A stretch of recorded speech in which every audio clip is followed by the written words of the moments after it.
Hey guys, this video is gonna be totally not about gastric bypass, not about pregnancy or anything like that. It's gonna be about mental illness. My son is with my husband in the living room, so sorry if you hear any noises. Um, I went to go take my mom to get evaluated today because she's applying for Social Security disability. I don't know the official name to it, but she has to go get evaluated by a doctor that was assigned by the state or government or whatever. And I guess besides getting her medical history and stuff like that and her current psychologist and psychiatrist, they wanted to make their own evaluation, which is fine. Mental illness is something that I feel very strongly about. I feel like it is not taken as seriously as it should be. I don't think I ever told the whole story about my mom, so I might cut this up into 2 videos if it gets too long. Sorry in advance for those of you who don't give 2 shits about this subject and are like, why are you talking about this? It's just I had it in my mind and I kind of want to get it out. I only have talked about this with close people and Ron, and before it used to make me cry a lot. And I think I blocked out some things just so that I can cope with everything that happened. But my mom is 56. And then mind you, let me start off by saying we don't have or didn't have a history of mental illness in my family that I know of. No dementia, no nothing like that. Depression, maybe. But I don't know if anybody in my family has been clinically diagnosed as depressed besides myself and my sister. So I'm gonna have to edit the shit out of this video, huh? Where do I start? So we've been through a lot as a family, a lot. I always talk about how I try to keep in mind that I came from nothing and all that. And I think a lot of that has to do with how my mom's mental state suffered. Just briefly on her end, I'm not gonna say much about how I felt about it, but just looking out and seeing her struggles. For one, she got married to my dad when she was 18, and they had a son over there, and then they traveled here. I think she was 19 or 20 when she got pregnant with my sister, and then 21 when she got pregnant with me. So she had us all like a year apart. So she was basically pregnant for 3 years. Throughout their adventure of immigrating over here and becoming citizens or residents, and now going through the process of becoming citizens, my mom struggled a lot with my dad. My dad, as you guys know, I've mentioned it before, he was an alcoholic, so he used to lose his job and he used to disappear. I want to say for maybe a week or 2. I'm not sure. I can't really remember how long he was gone. I just know that we would get random calls for him to pick him up from a bar. I know he's been in San Francisco. I know he's been in Oregon. I know he's been different areas. He is so lucky to be alive. And he went on his binges like randomly. He'd be good for like the whole year, and then come Christmas time he'd celebrate, and then he wouldn't stop drinking. So I don't know if there's like cheating involved with my family or not, like my parents, and we don't talk about that. I just know what I remember seeing, and I know one of the biggest events that really affected my mom, and I knew this because I saw that she didn't cry, was when her father passed. When her father passed, my dad was on one of his drinking binges, so she wasn't able to go to his funeral, which I know it affected her a lot because I sat with her and I sat with her. No, I didn't. I was too young. I'm talking about when my grandmother passed. When my grandmother passed, also my dad was on one of his drinking binges, and that one I remember clearly because I remember hearing my mom talk on the phone and getting the news, and she didn't cry. She didn't cry. I knew that she got into arguments with my dad because she wanted to go to the funeral and she couldn't. Not only because they didn't have enough money, but because she had 3 young kids at home that she didn't feel my dad could take care of because he was drunk. So she didn't go. And from then on, I don't know, something in my mind just was like, she needs to vent, she needs to cry, she needs to talk to someone. I can't remember how old I was. I just knew that that was a significant event that she should have dealt with, and she didn't. We got evicted the first time because my dad lost a job. We couldn't pay the rent. We've been without electricity and water and stuff like that, and I know it was a lot of stress for my mom to figure out how we were going to pay the bills and how we were going to have a roof over our heads. Somehow my dad got his shit together and they decided to try to get a house. I don't know how that even happened.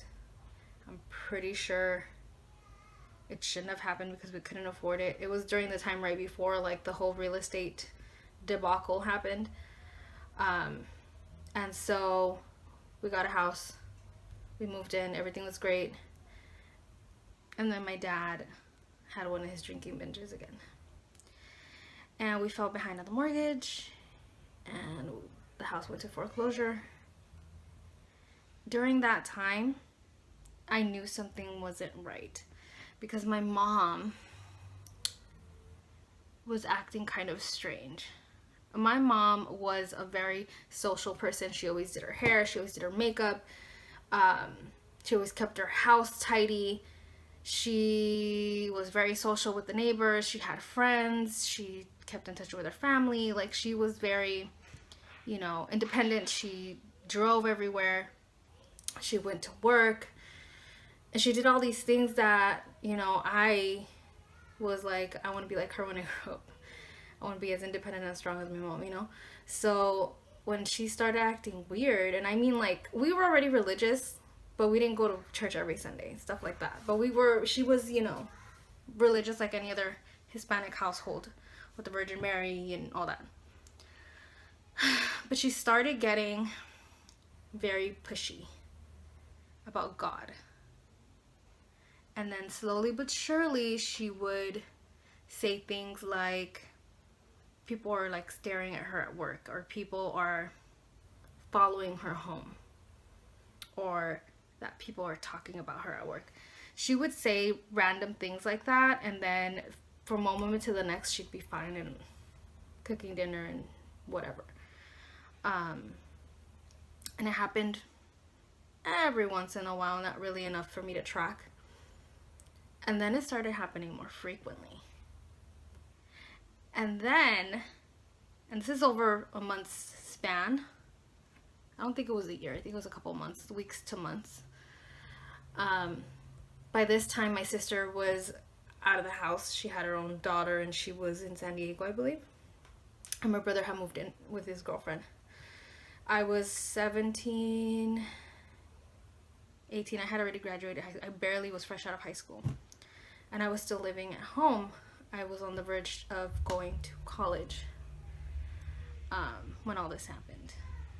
I was about to enter my first year. And I knew we were going to be losing the house. There was nothing we could do about that. We had some time. They gave us some time to figure out, where we were going to live. And my mom wasn't dealing with that so well. One day she came home and she decided that she wasn't going to work anymore because people at work were following her home, and people were trying to plot against her, which was really out of the ordinary. She sounded crazy. She did. And I asked my brothers and sisters if they noticed a difference in her, and I think they did, but I don't think they wanted to see it, or they didn't know what to do about it. So the eviction thing happened. Her behavior got more and more erratic, as in she would get up in the middle of the night and walk around the neighborhood, or she would play loud music, religious music, which she never did before. We got evicted. I ended up having to, I found an apartment for all of us to stay in, and at the time I was with my boyfriend. At the time I think we were like hitting our 4-year mark of being together. And it was him and I and my dad and my mom living in an apartment close to my college that I was starting in already. I was my first semester or second, I think it was my second semester. And my dad was working.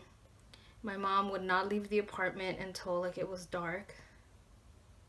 She'd go to like the corner store to buy cigarettes, which she never used to really smoke, but then she kind of started smoking a little bit, not really, but she'd go to the corner store and buy soda or something like that.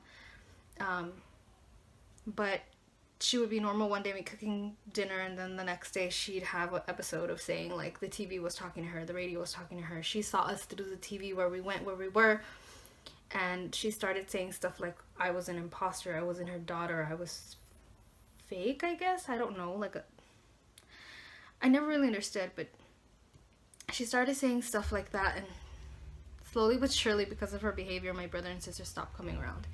They stopped visiting because they didn't want their kids to be around that. I think one time my brother brought his kids, and my mom was claiming or saying that those weren't his kids, that they were imposters.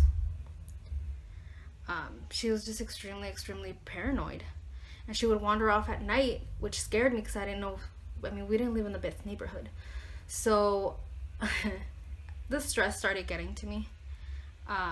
I would go to school, but my mind was at home with my mom, thinking, what is she doing right now? Is she okay? Is she gonna hurt someone? Is she gonna hurt herself? Like, yeah. So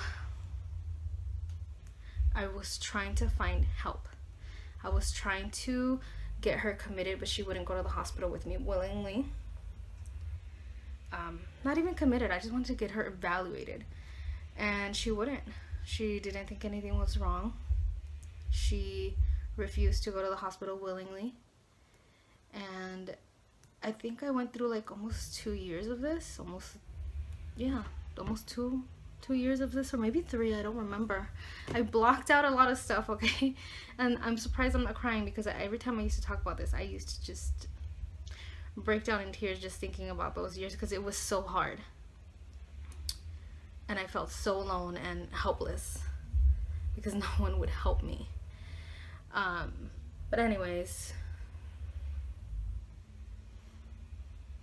it got so bad to the point where the neighbors were complaining because of her playing music at 2-3 in the morning, and to the point where I couldn't sleep well at night unless I knew she was in the house. So I used to lock the door from the inside, which is a big fire hazard, but I don't know what else to do to get a good night's sleep without feeling like she was gonna get out and get hurt.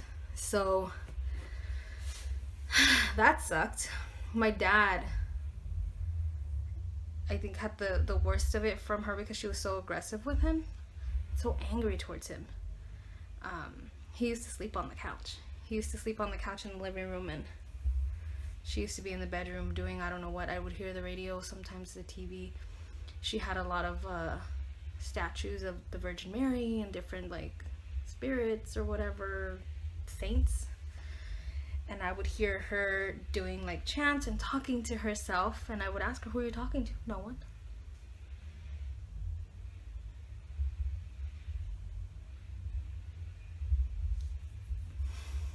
I don't want to cry. So I didn't know what to do. I felt really helpless. The cops came a couple times, but because she wasn't a danger to herself or us, they couldn't do anything. So after that, I remember it was one time that it was really bad. I guess she was going through one of her spells. And my dad decided that it would be a good idea to start drinking again. I'm like, fuck, do I really need to deal with like a crazy mom and a drunk dad? So he wanted to leave. And I remember coming home one day and parking, and him being downstairs in the parking lot. And he was basically not super drunk, but I could tell that he was coming down from one of his little drinking episodes. And he said that he needed to leave, that he couldn't deal with this. Mind you, I was only like 18, 19. And my brother and sister wanted to stay away because they wanted to protect their children. I understand that. I had told my dad that day if he left to never come back. If he left, he would be giving up not only seeing me, but his grandkids and his other kids. Never come back. I am 100% sure that everything my mom went through was what caused her mental breakdown, and he was the source of a lot of it.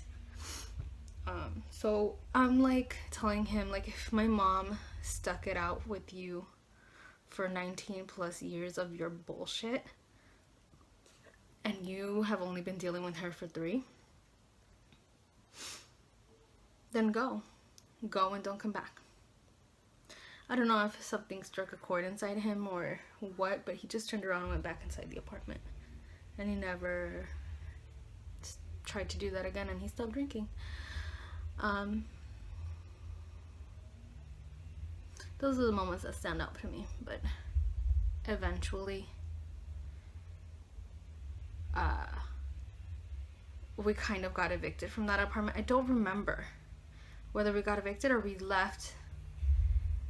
All I know is that we moved in to my boyfriend's mom's house at the time. She wasn't there. She was renting out the house, so she let us stay there. My dad came with us. My mom refused to come with us. We had already paid the rent up to the end of the month, and all the bills were going to be cut off and all that. It was all set. We were out. I turned in the keys and everything, and my mom refused to come with us. And I couldn't force her. I remember I skipped through this, but the first time I did try to take her to the hospital, she attacked me, and I couldn't fight back. I couldn't, because she's my mother. So she basically pushed me to the floor and was on top of me, choking me.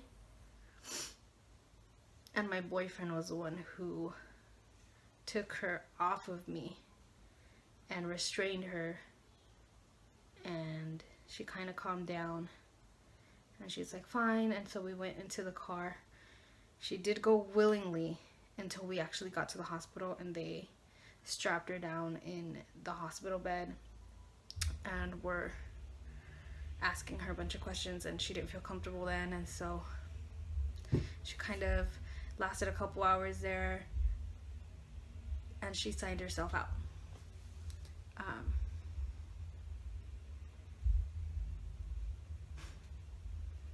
There was a few other times that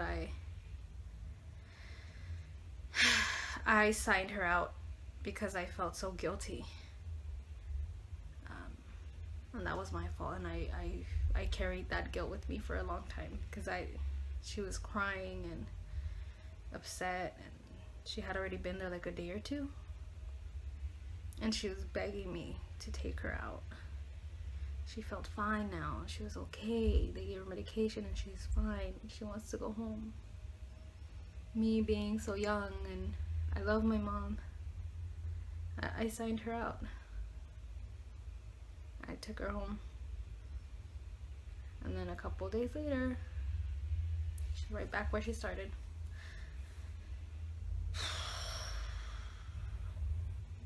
Anyways, back to where I was. We left. She decided to lock herself in that apartment with no light. I think there was running water. There might have been gas, but there was no light. The light bill got turned off.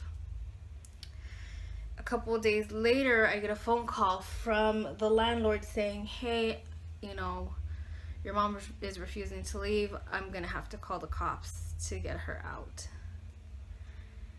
If you want to come and pick up any of her stuff from the apartment when they evict her or force her out. And so I knew the date and the time, and I went, and sure enough, she did not answer the door. She would not open it. They had to burst the door open. And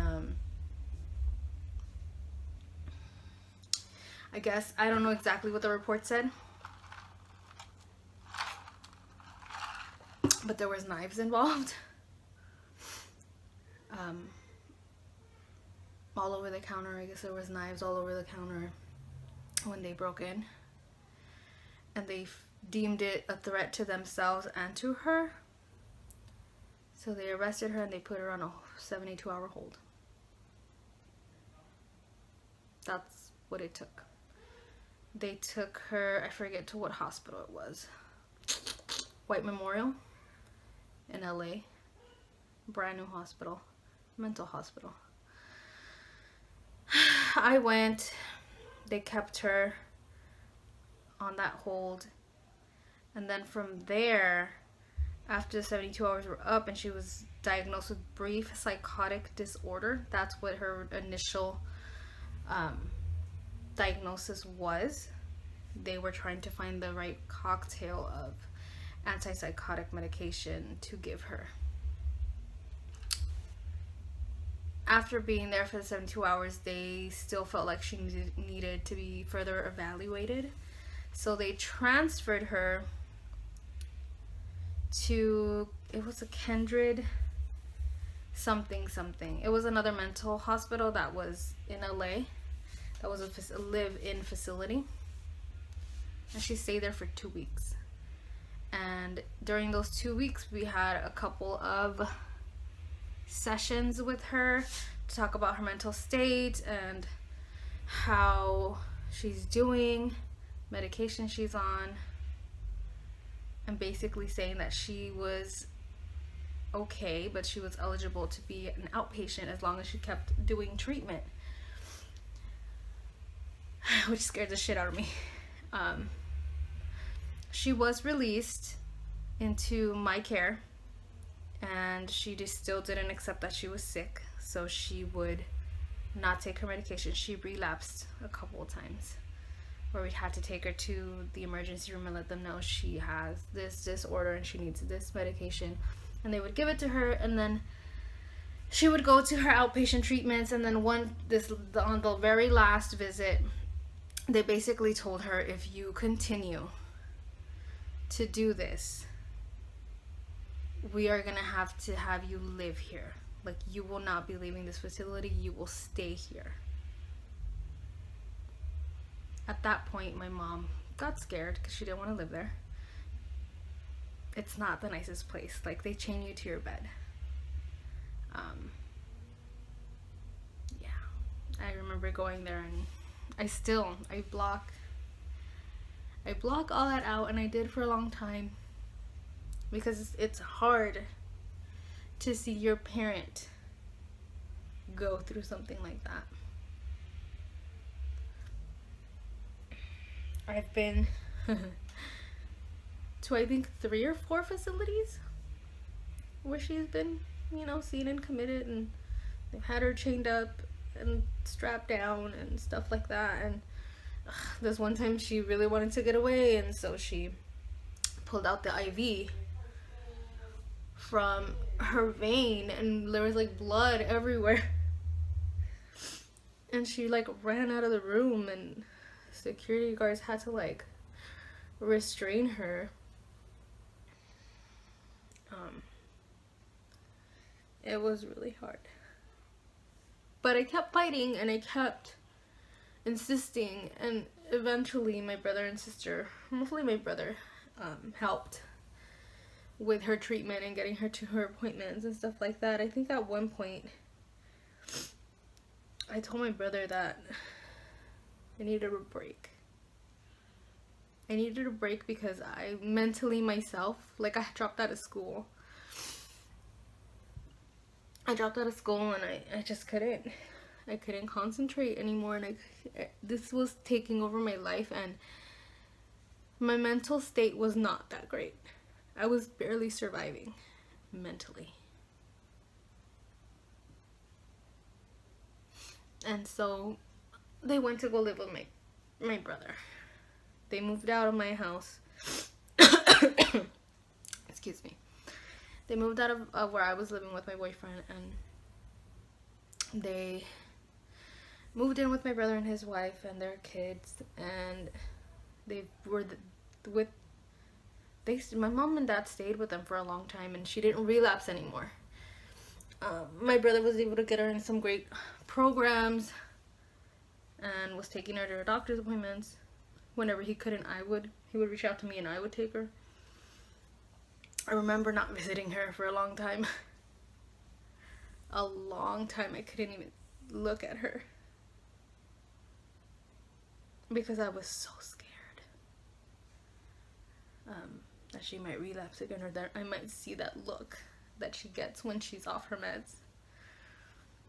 And she was a completely different person. Even on medication, she was sleeping most of the time. And she still kind of is very antisocial. It's been, how long? 15 years? And slowly, she started being herself, but she's not herself. I don't think I'm ever gonna get my mom back, ever. But I appreciate that she's still here in some format. And I hold on to her memory very dearly.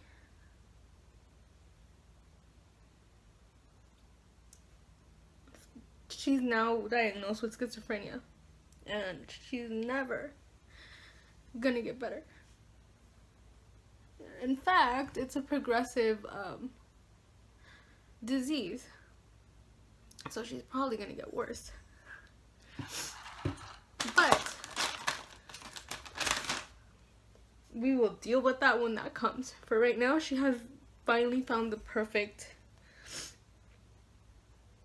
cocktail that has given her the ability to lead somewhat of a normal life. She still suffers with anxiety and a slight bit of paranoia. She still can't really be around a lot of people without feeling anxious and needing to walk away, and she can't drive anymore.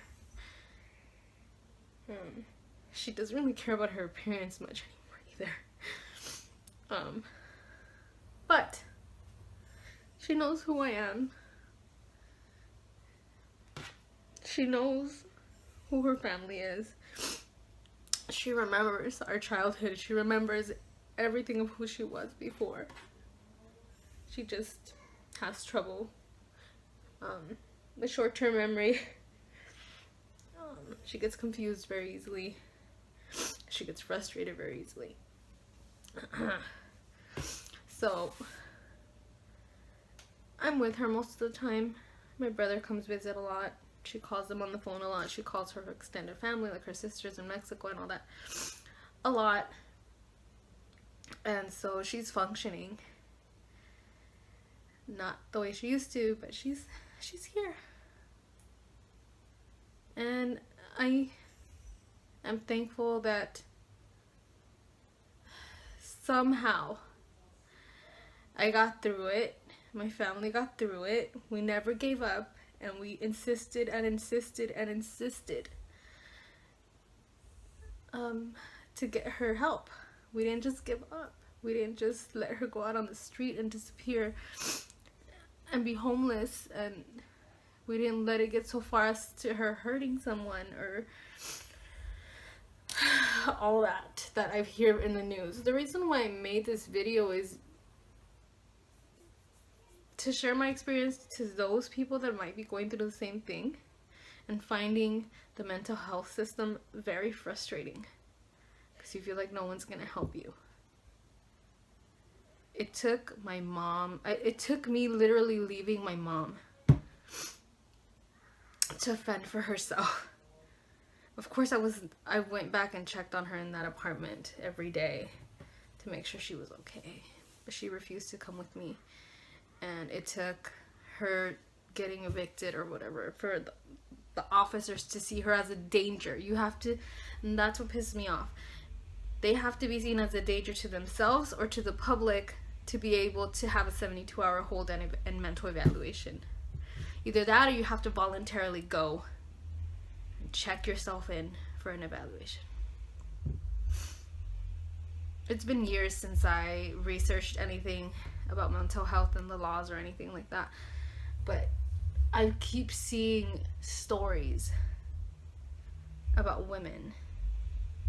This is gonna go off on a separate tangent, but I'm probably gonna separate the videos, but just because it's gonna go into something that I personally went through on my end with my mental health.